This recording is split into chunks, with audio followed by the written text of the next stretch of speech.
The Department of Justice has just released more than 3 million documents from the Epstein case. Among them, an email from First Lady Melania Trump praising Ghislaine Maxwell in 2002, correspondence that exposes personal connections much deeper than the public knew. This changes everything we knew about these relationships. If this content is relevant to you, leave your like and subscribe to the channel. Let's get to the facts. The DOJ released 3.5 million pages related to the Jeffrey Epstein and Ghislaine Maxwell investigations. Within this massive volume of material, we found correspondence that raises serious questions about narratives that have been presented to us for years. One specific email captured international attention. Dated 2002, Melania Trump, then Melania Naus and Donald Trump's girlfriend, wrote to Ghislaine Maxwell. The message is cordial, even warm. She praises a New York Magazine article about Epstein, comments that Maxwell looked beautiful in the photo. She signs off saying she knows Maxwell is busy traveling the world. Maxwell responds calling Melania Sweet Pea, an affectionate term, trying to arrange a meeting but saying her schedule is tight. This isn't just an exchange of professional emails, it's correspondence between people who clearly maintain some kind of social relationship. And here's the fundamental problem with this revelation. For years, the official narrative has been that Donald Trump cut ties with Epstein in 2003 or 2004. This timeline has been repeated consistently, but if Melania was in friendly communication with Maxwell in 2002, and we know there's a photograph from 2000 showing all four together, Trump, Melania, Epstein, and Maxwell at Mar-a-Lago, then we need to question the depth and duration of these social connections. The documents also include references to later Trump flights on Epstein's plane, correspondence suggesting ongoing contacts. I'm not making accusations. But as a political analyst, I need to point out that there's a significant gap between what has been publicly stated and what these documents are beginning to reveal. The chronology doesn't align perfectly, and when chronologies don't align in cases involving high-level public figures, that deserves serious and professional scrutiny. The question of transparency has become central to this debate. The Department of Justice admitted to having identified 6 million potentially relevant pages. They released 3.5 million.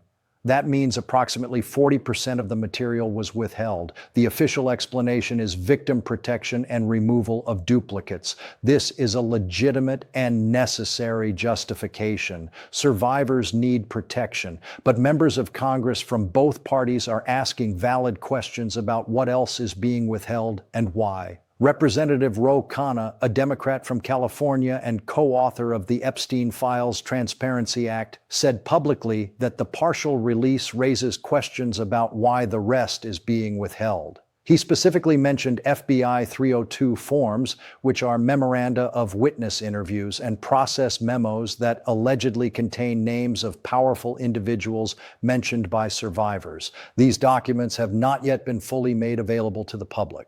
Chuck Schumer, Senate Minority Leader, asked direct questions. Were all the accomplice memoranda released? All the original Palm Beach Police Department reports? Every document mentioning Trump's name released? These aren't partisan questions. They're questions about completeness and integrity of the process. And there's another problematic element. Some files were temporarily removed from the DOJ website shortly after being posted, including a spreadsheet with summaries of complaints made to the FBI's National Threat Operations Center that mentioned Epstein and Trump.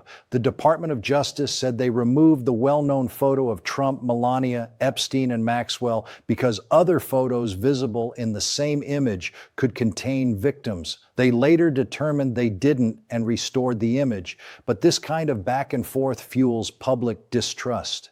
Marjorie Taylor Greene, a Republican representative who broke with her own party leadership to support the full release of these files, expressed skepticism. She said she'll only believe it when she sees it. This is an understandable position. Institutional credibility is at stake when there are inconsistencies in the release process of such sensitive information. What makes this case particularly complex is the intersection between justice for survivors and partisan politics. Green met with Epstein survivors. She heard their accounts. She committed to fighting for the complete release of the files, even knowing this could put her in direct conflict with Donald Trump, whom she had consistently supported. According to New York Times reports, Trump called Green after she signed the release petition and said her friends would be hurt. Green reportedly responded that she didn't understand his reluctance.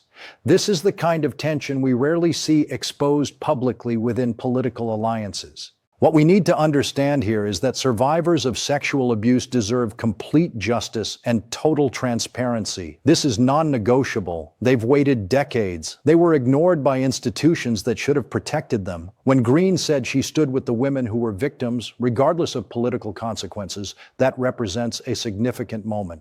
No politician should be above accountability when it comes to crimes against children and vulnerable young people. But we also need to recognize that this case has become politicized. Both sides of the political spectrum have figures mentioned in the documents. Bill Clinton appears in various correspondence and photographs. Trump appears in emails and has documented connections with Epstein that extend over years. Other prominent individuals in business, entertainment, and academia are mentioned. This isn't a partisan problem. It's a systemic problem about how powerful people operated with impunity for too long. The fundamental question that remains is, will we have complete transparency? The Epstein Files Transparency Act was signed into law. It required the DOJ to release all unclassified records within 30 days. That deadline was missed. The release has been gradual. And while 3.5 million pages represent a massive volume, if there are 6 million identified, then we need to know specifically why each withheld page is being withheld. Victim protection is legitimate, but each redaction needs to be justified. Each withheld document needs to have a clear and verifiable reason. This matter is far from over. Documents will continue to be analyzed. More information will likely emerge. If you believe in transparency and accountability, leave your like on this video, subscribe to the channel for ongoing analysis of this case, and most importantly, leave your comment below about what you think of the partial release of these files. Survivors deserve complete justice. The public deserves complete truth, and we will continue covering this matter until both are achieved.